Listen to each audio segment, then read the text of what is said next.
घूमता था जिनको देखकर आपने घूमना शुरू करा, या आपकी क्या इंस्पिरेशन थी कि भाई मैं पूरी दुनिया घूमूंगा? मेरा शौक एक्चुअली जब मैं बचपन में था तो वो ट्रेन वाला शौक था कि ट्रेन पे चढ़ना है। मैं गांव से बिलोंग करता हूँ, बिहार के एक छोटे से गांव से, और मुंगेर डिस्ट्रिक्ट में पड़ता है वो गांव।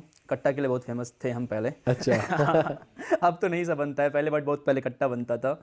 लेकिन बचपन में वो ट्रेन पे जाते थे, ट्रैवल करते थे थोड़ा मोड़ा आसपास, नानीगढ़ दादीगढ़। ट्रैवल बचपन में मतलब नानीगढ़ दादीगढ़ ही था। कभी हम करेक्ट। ऐसा नहीं कि ताजमहल जा रहे हैं, ऐसा हाँ नहीं हाँ कि लेह लद्दाख जा रहे हैं। ट्रैवल मतलब नानीगढ़ दादीगढ़। तो वो तो ट्रैवलिंग का शौक तो आई थिंक सबको रहता है कि यार ट्रैवल करना है, बट आई थिंक पता नहीं था कि कैसे करना है। सही बात। तो जब कोटा में जब मैं गया तो एक टेड टॉक आया था, एक वीडियो थी यूट्यूब पे देखा था। हालांकि उस समय ना पढ़ाई से मुझे पढ़ाई करना था, तो मैंने जियो का फ़ोन रखा था, जियो का फ़ोन आया हुआ था। तो जियो का जो छोटा सा कीपैड फ़ोन था उसमें यूट्यूब भी चलता था। तो उसमें एक वीडियो आई थी मेरे सामने, वो था how to travel the world without money. अच्छा। तो उस वीडियो को मैंने एक बार देखा, 2 बार देखा, 3 बार देखा, फिर मुझे लगा ये तो मैं भी कर सकता हूँ। तो मैंने कहा चलो मैं भी निकल, प्लस जो घर से कुछ पैसे मिलते थे, मैंने कहा चलो इसी से घूमता हूँ। तो उस वीडियो में एक्चुअली कुछ कुछ बताया गया था। एक जो सबसे इंपॉर्टेंट बात था कि हिच हाइकिंग, वो कॉन्सेप्ट मुझे पता नहीं था क्या होता है हिच हाइकिंग का। हिच हाइकिंग मीन्स मतलब लिफ्ट लेके ट्रैवल करना।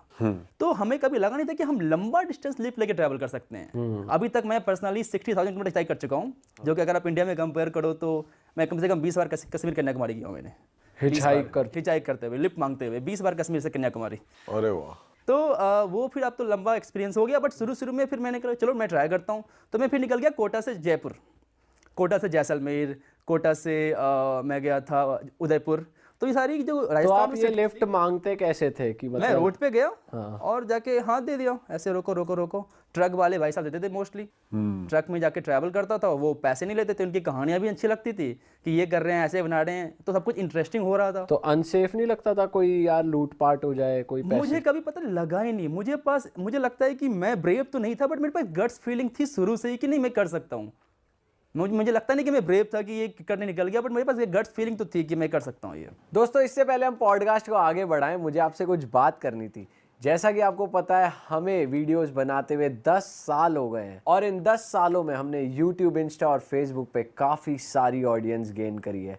बहुत सारे लोग हमसे पूछते हैं कि अब कंटेंट क्रिएशन बहुत चैलेंजिंग हो गई है, बहुत ट्रिकी हो गई है, बहुत सारे क्रिएटर्स आ गए हैं, तो अब अगर हम शुरू करें तो हम सोशल मीडिया पे कैसे ग्रो कर सकते हैं। तो हम पर्सनली तो सबको गाइड नहीं कर पा रहे थे, लेकिन हमारा बहुत मन था कि हम दिल से सबकी हेल्प करें सोशल मीडिया पे ग्रो करने में। हमने जो इन 10 साल की जर्नी में सीखा वो सब आपको बता पाएँ, तो उसी के लिए हमने एक छोटा सा कोर्स बनाया है, जिसमें हमने अपनी इन 10 साल की जर्नी में जो चीज़